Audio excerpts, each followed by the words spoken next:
जय बंसी वाले की, जय हो बंसी वाले की। हमारे भगवत गीता की कथा चल रही है और आप लोगों तक पहुंचा रहे हैं। अच्छी लगे तो लाइक करना, कमेंट करना और सब्सक्राइब भी करना ना भूलें। और देखो, हम तो बड़े बूढ़े हैं, अपना टाइम पास भी हो जाता है, भगवान का नाम ले जाता है और आप लोगों तक पहुंच जाता है। हम इसके बारे में कुछ जानते तो है नहीं हैं, सिर्फ हम तो बनाते हैं। बच्चे लोग देखें या बूढ़े देखें, जो भी देखें उन्हें अच्छा लगे तो देखो, नहीं अच्छा लगे तो निकालो हमारी वीडियो, है ना। सही बात है ना।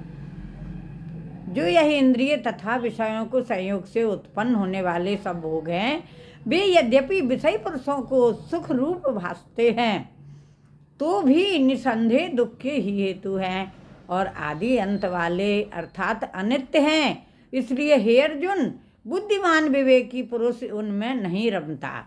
जो मनुष्य शरीर के नाश होने से पहले ही काम और क्रोध से उत्पन्न हुए वेग को सहन करने में समर्थ है, अर्थात काम क्रोध को जिसने सदा के लिए जीत लिया है, वह मनुष्य इस लोक में योगी है और वही सुखी है। जो पुरुष निश्चय करके अंतरात्मा में ही सुख वाला है और आत्मा में ही आराम वाला है, तथा जो आत्मा में ही ज्ञान वाला है, ऐसा वह सच्चिदानंद घन पर ब्रह्म परमात्मा के साथ एकीभाव हुआ साक्ष योगी शांत ब्रह्म को प्राप्त होता है। नाश हो गए हैं सब पाप जिनके, तथा ज्ञान करके निवृत्त हो गया है संशय का जिनका, और संपूर्ण भूत ग्रहण प्राणियों के हित में ही रति जिनकी एकाग्र हुआ है। भगवान के ध्यान में चित्त जिनका, ऐसे पर ब्रह्म वेत्ता पुरुष शांत पर ब्रह्म को प्राप्त होते हैं। जय वंशी वाले की, जय वंशी वाले की। काम क्रोध से रहित जीते हुए चित्त वाले पर ब्रह्म परमात्मा का साक्षात्कार किए हुए ज्ञानी पुरुषों के लिए सब ओर से शांत पर ब्रह्म परमात्मा ही प्राप्त है। जय वंशी वाले की। गोविंद बोलो, जय जय गोपाल बोलो, राधा रमन हरि गोविंद बोलो, गोविंद बोलो, जय जय गोपाल बोलो। पर ब्रह्म परमात्मा का साक्षात्कार किए हुए ही ज्ञानी पुरुषों के लिए सब ओर से शांत पर ब्रह्म परमात्मा ही प्राप्त है।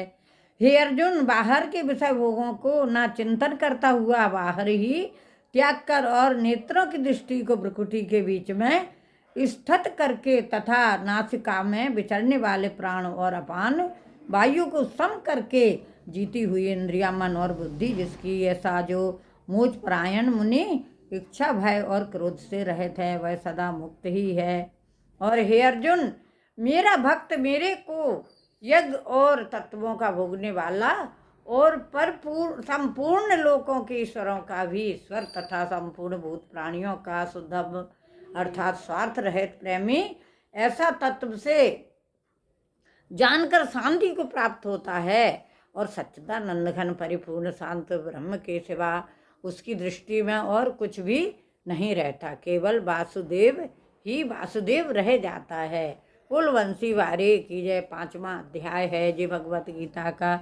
और देखो, हम सुनाते हैं, हमारे भगवान को सुनाते हैं हम। देखो हमारे भगवान जी बैठे हैं, आप लोगों को दिखा रहे मेरे, वो भी सुन रहे हैं। और देखो, और मंदिर है, देखो मेरे भगवान जी सुन रहे हैं। देखो मेरा मंदिर, देखो मेरे भगवान जी को सुनाती हूँ मैं अपने। और देखो, जो बड़े बूढ़े हैं, पितृ देवता हैं, उनकी सबकी मुक्ति होती है भगवत गीता के पाठ से। और मर्यादा पुरुषोत्तम श्री राम की रामायण से सबको संस्कार मिलते हैं और सबका ज्ञान बढ़ता है और सबको संस्कार मिलते हैं और भगवत गीता के पढ़ने से उद्धार होता है। जय सिया राम, जय सिया राम, जय वंशी। वे तो त्रिलोकीनाथ है। मर्यादा पुरुषोत्तम कहो या श्री कृष्ण कहो, वे दोनों एक ही हैं। चाहे राम कहो चाहे कृष्ण कहो, दोनों का मतलब एक ही है। चाहे राम कहो। बोल बंसी वारे की जय।